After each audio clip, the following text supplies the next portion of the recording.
Bismillahirrahmanirrahim. Assalamualaikum warahmatullahi wabarakatuh.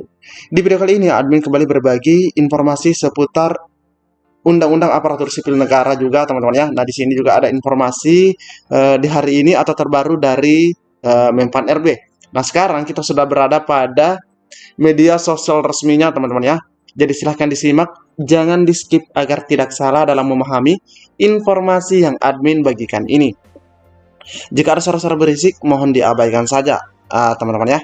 Nah, kita scroll ke bawah. Nah, di sini ada 3 jam yang lalu. Di sini sebagai informasi awal, ada permintaan perhatian dari Menpan RB.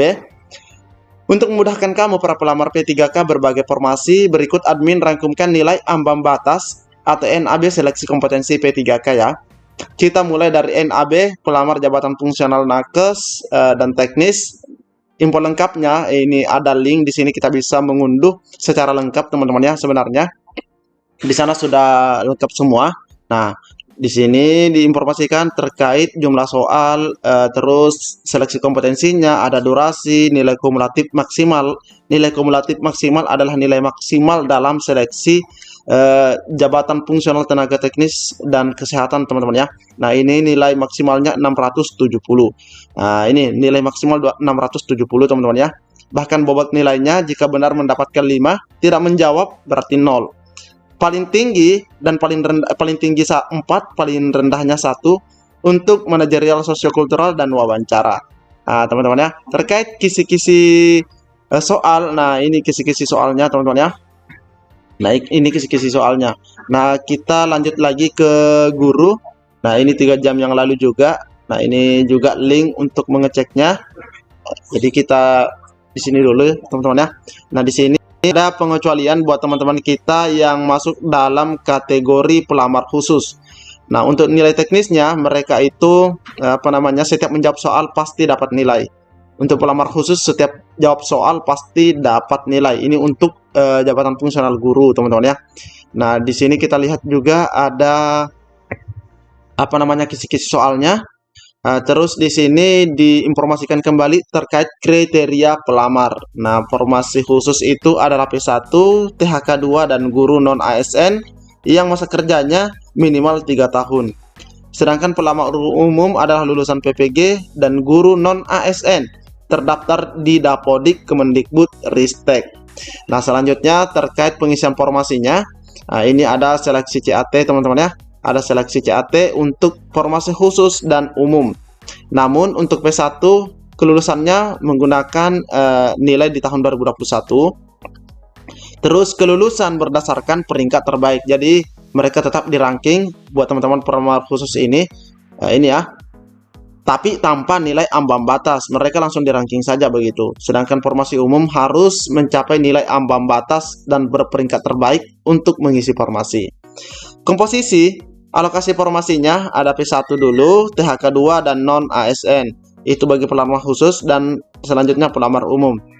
Pengisian formasi P3K jabatan fungsional guru didahulukan secara berurutan. Pelamar prioritas, terus ada THK2, ada guru non ASN sekolah negeri dan pelamar umum. Nah, seperti itu teman-teman ya. Oke. Nah, jadi ini terkait nilai ambang batas dan selanjutnya. Nah, ini dia teman-teman ya. Nah, di sini kita dapat informasi kemarin 22 Oktober. Sebenarnya ini informasi masih sangat baru teman-teman ya. Baru kemarin. Di mana pengangkatan P3K menjadi PNS bakal jadi kado di Hari Guru. Nah, Hari Guru teman-teman ya, ini tanda tanya. Semoga saja. Wow, Hari Guru. Pengangkatan pegawai pemerintah dengan perjanjian kerja atau P3K menjadi PNS makin kencang disuarakan, menyusul adanya Undang-Undang ASN baru yang sudah disahkan pada 3 Oktober 2023. Selanjutnya, Dewan Pembina Persatuan Guru Honorer Republik Indonesia atau PGHRI Jawa Timur, yaitu Ibu Nurul Hamidah mengungkapkan tuntutan agar P3K diangkat PNS makin mengemuka, padahal sudah ASN teman-teman ya. Itu kan sudah ASN. Mereka menganggap P3K jabatan tertentu layak diangkat PNS dan tidak cocok sistem kontrak jabatan tertentu. dalam roadmap yang telah kami sampaikan kepada pemerintah.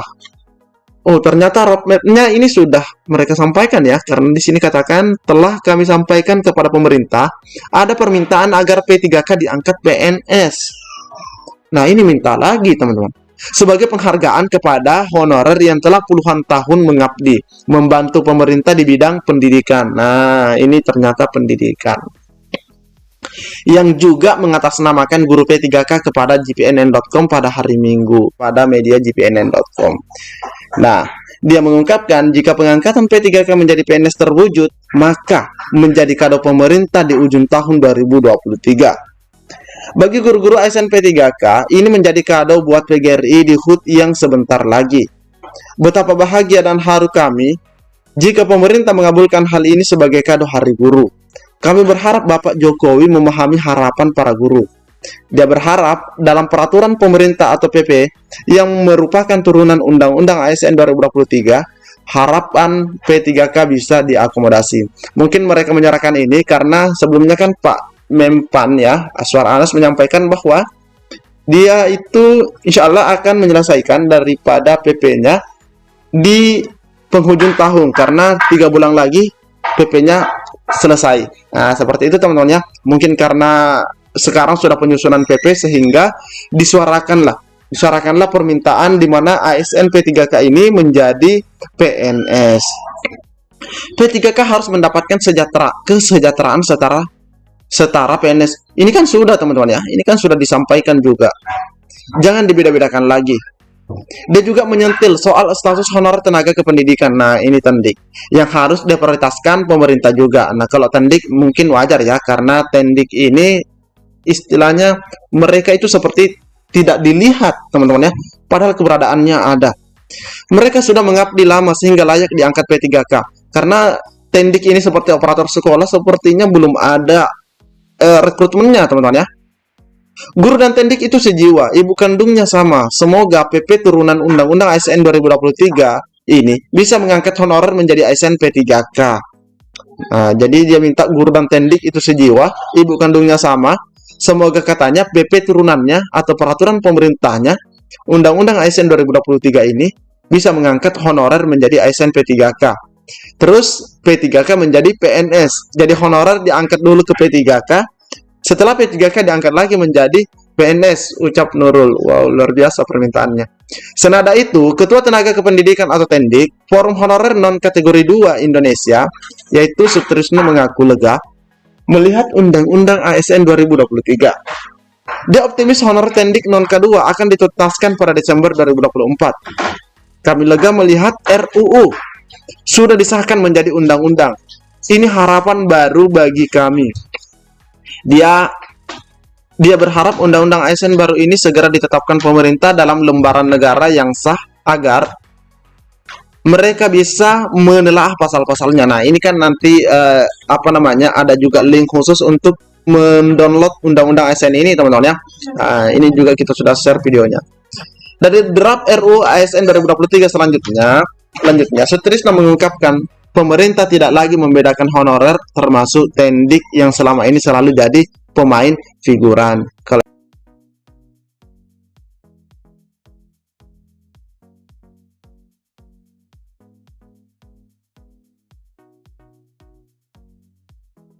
mengawal dan memperjuangkan sehingga Undang-Undang ASN bisa disahkan menjadi Undang-Undang ASN. Lebih bahagia lagi karena penjaga sekolah juga akan diselesaikan pemerintah. Entah itu penuh waktu atau paruh waktu. Sutrisno kembali mendorong pemerintah dan Komisi 2 DPR RI agar supaya turunan dari Undang-Undang ASN bisa segera diterbitkan. Nah, ini sabar Pak Sutrisno ya. Nah, insya Allah mudah-mudahan Desember 2023 ini betul-betul sudah selesai. Nah, di sini kembali diingatkan bahwa sebelumnya Menpan RB atau Menteri Pendayagunaan Aparatur Negara dan Reformasi Birokrasi, yaitu Bapak Abdullah Aswar Anas mengungkapkan PP turunan Undang-Undang ASN 2023 akan diterbitkan 3 bulan lagi. Di sini sebenarnya masih menggunakan kata akan teman-teman ya. Bukan berarti Desember sudah pasti, tapi ya kita berharap, kita mendukung terus pemerintah semoga kerjanya berjalan lancar sehingga betul-betul rampung teman-teman ya. Dan kita betul-betul sudah lega juga. Honorer yang akan diselesaikan melalui rekrutmen CPNS, P3 paruh waktu, dan penuh waktu. Kesemuanya mengikuti ketentuan yang berlaku. Pemerintah serius menyelesaikan honorer. Makanya di dalam Undang-Undang ASN baru ini ada pasal yang mengatur penyelesaian honorer di tenggak Desember 2024. Nah, begitu seriusnya pemerintah ini, teman-teman ya. Mereka bahkan pasang target Desember 2024 harus selesai. Nah, ini teman-teman ya. Jadi teman-teman sudah menyampaikan apa yang mereka inginkan, ya itu hal yang wajar. ASN P3K bisa menjadi PNS, itu hal yang ya itu tergantung mereka, teman-teman ya. Apakah disetujui atau tidak? Nah, kembali lagi kepada pemerintah atau pemangku kebijakan. Oke, mungkin cukup sampai di sini informasi yang dapat admin bagikan. Lebih dan kurangnya admin mohon maaf. Assalamualaikum warahmatullahi wabarakatuh.